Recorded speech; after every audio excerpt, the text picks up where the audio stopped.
In the middle of the 19th century, New York inventor Alfred Beach founded a joint stock company called Beach Pneumatic Transit. The company was supposed to build a network of underground tunnels through which Alfred Beach's pneumatic trains could move under the supervision of the city administration. But before they could, they'd have to obtain permission for the construction of the tunnels.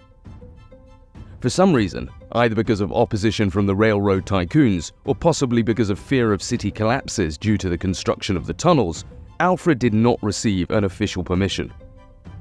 He was only allowed to lay tunnels of a small diameter for pneumo-mail construction. After that, Alfred Beach, acting secretly from the city authorities, decided to build a small train tunnel during the night. Alfred was hoping that once the community saw the effectiveness of his trains, he'd be allowed to continue his work of tunnel construction across the city. In 1868, the company demonstrated its pneumatic transit system that lasted for 5 years. The tunnel started from the basement of Devlin's clothing store that was located on Broadway. Here, we began to find little inconsistencies in history. We learned that Alfred wasn't allowed to build large tunnels, and that he decided to build the first tunnel imperceptibly at night, and all of this happened near the center of New York. The official authorities were told that a small tunnel was being built for the pneumo-mail. Every night, a row of wagons hauled away a mound of dirt from the tunnel construction site. Mr. Beach used a shield tunneling system of his own innovative design. On the 26th of February, 1870, the tunnel was opened to the public. This is how the event was described by journalism, where visitors entered the basement of Devlin's clothing store through a special vestibule whose doors acted as an airlock when the subway station was open to an unpleasant view of the road. It was adorned with many objects to suit the taste of the higher society, including luxurious ornate wood chandeliers with a fountain of goldfish and a grand piano. The station was lit with oxyhydrogen gas lamps. At the far end, there was the gateway to America's first subway tunnel that was framed by beautiful brickwork and 2 bronze statues depicting Mercury. Behind the walls of the station, there was a 50-ton air compressor with a capacity of 100 horsepower. Tunnel construction spent $350,000 of Alfred's personal savings. The tunnel was about 95 meters long and 2.5 meters in diameter. In a single year, over 400,000 total rides took place. In 1873, Alfred Beach finally obtained permission to build a tunnel under the entire city. But then, the stock market crashed, and investors withdrew their support for the project. The tunnel was closed, and the station entrance was sealed. In 1898, the building in which the tunnel was located burned down, and everyone forgot about the subway. In 1912, workers expanding the subway line on Broadway accidentally discovered an abandoned tunnel. The tunnel was in good condition inside its shield tunneling, where Alfred Beach's rusty rails and pneumatic subway trailers were located. This is what the official history states. Let's take a look at the inconsistencies. According to the official version, the tunnel was built in just 2 months' time.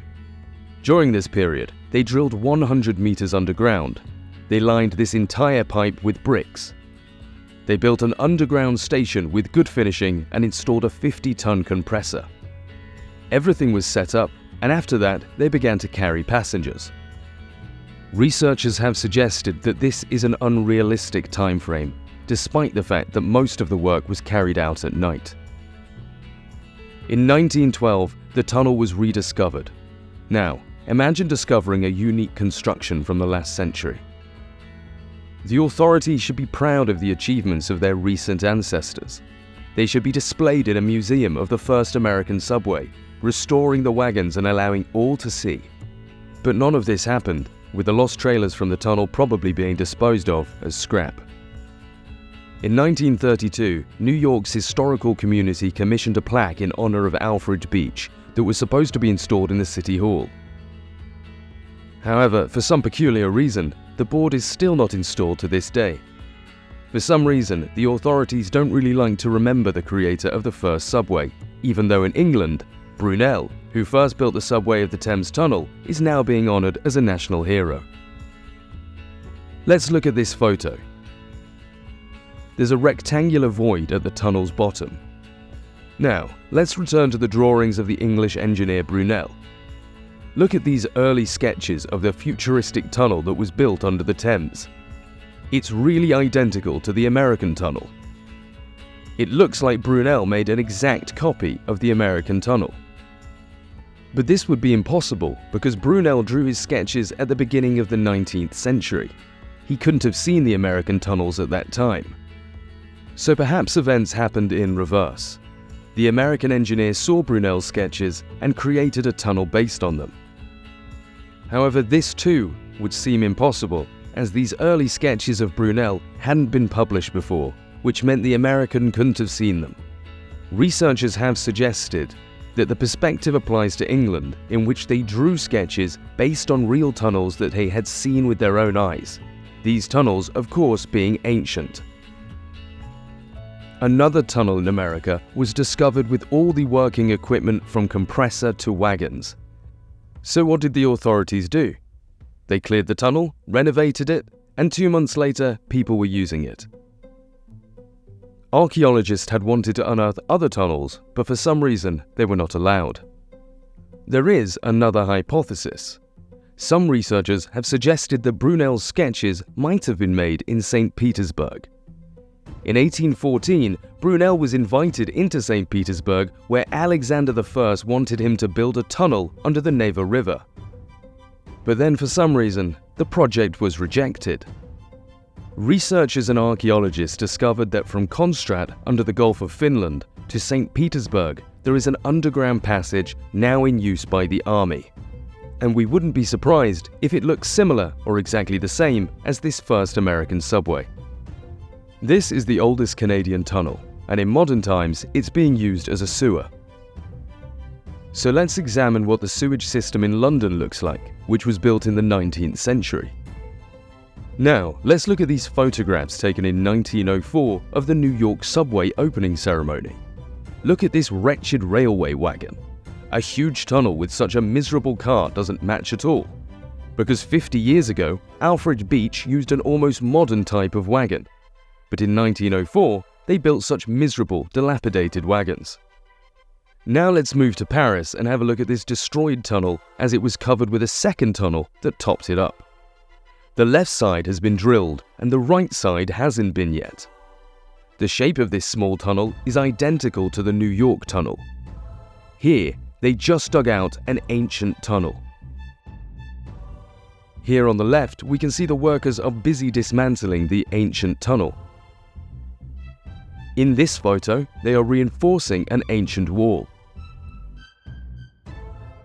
And in this photo, it appears as if they started pouring the vault and then began digging. Researchers believe this is clear evidence of what has been suggested, and that these are the remnants of 4 ancient tunnels from some type of buried civilization. If you look at the pictures of Paris, then you'd see how an ancient tunnel was reconstructed and adapted into a modern subway. The photographs of Paris subway, check them out for yourself. The link will be in the description. Researchers wondered if the Pneumatic Subway of New York is where the equipment, wagons, and compressors of ancient civilizations were preserved. Now, let's have a look at this subway scheme. It's simply the most complex of modern projects. Now, let's move on to this photo of the Paris subway. We can see how this project was implemented. Look at these stacked walls of stones. It kind of looks like a discrete time gap between modern blueprints and ancient types of schemes. So, researchers discovered these ancient tunnels all over the world and adapted their perimeters. New York and London were more fortunate, where they had remnants of ancient pneumatic subways, while other countries had nothing left but backfilled tunnels.